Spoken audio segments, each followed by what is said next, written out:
I'm Dr. Orion Taraban, and this is Psychacks, Better Living Through Psychology. And the topic of today's short talk is conquering the fear of being judged by others.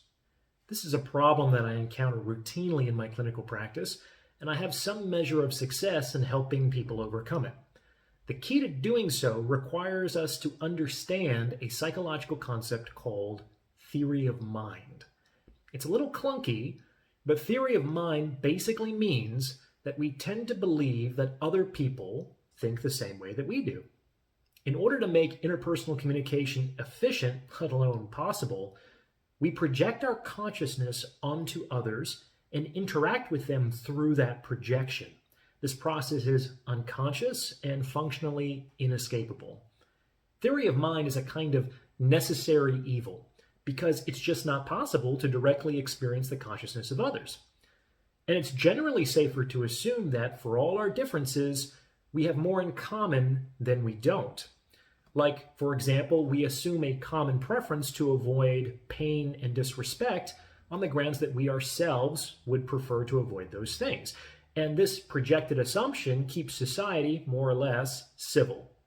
So you can see how theory of mind can facilitate pro-social affiliation. Theory of mind can also be an effective means by which to change our actual experience of reality. Let's get a bit more concrete. As I mentioned before, I often talk with folks who are afraid of being judged by others. They generally don't have any concrete proof of these negative judgments. However, they believe that these judgments are a kind of social inevitability.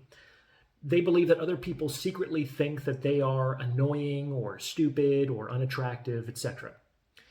Then I talk to these people a bit more, and I generally come to learn that these very same people who believe that other people are judging them negatively are almost constantly in the process of judging other people negatively.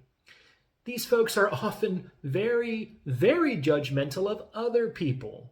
And by virtue of theory of mind, they assume that other folks are behaving in the privacy of their own consciousness the way that they themselves are behaving in the privacy of their own consciousness.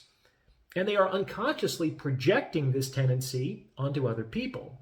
Basically, if I'm negatively judging other people on a consistent basis, then I'm going to assume that other people are doing the same thing as a matter of course.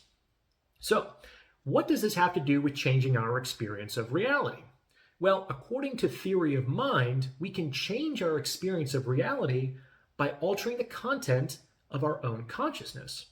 For instance, I typically ask those with a fear of being judged to become increasingly mindful of their own negative judgments of others and to address these with the block and replace technique. And when the frequency and intensity of their negative judgments of others begins to decline, lo and behold, all of a sudden, the world doesn't seem to be as judgmental as it used to be. It's fascinating. And this, I think, is how we can potentially understand the Buddhist admonition to change the world by changing yourself. It's through theory of mind. If we change the content and structure of our own consciousness, then by virtue of this unconscious projection, we come to live in a world that's increasingly aligned with these changes, inevitably and by default. On some level, it can't not occur. So that's what I'd like you to consider.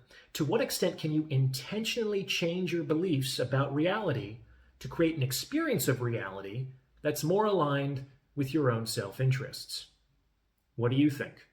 Remember to like, comment, and subscribe for the algorithm. And if you'd like to schedule a consultation, you can reach me at psychackspodcast@gmail.com. Thanks for listening.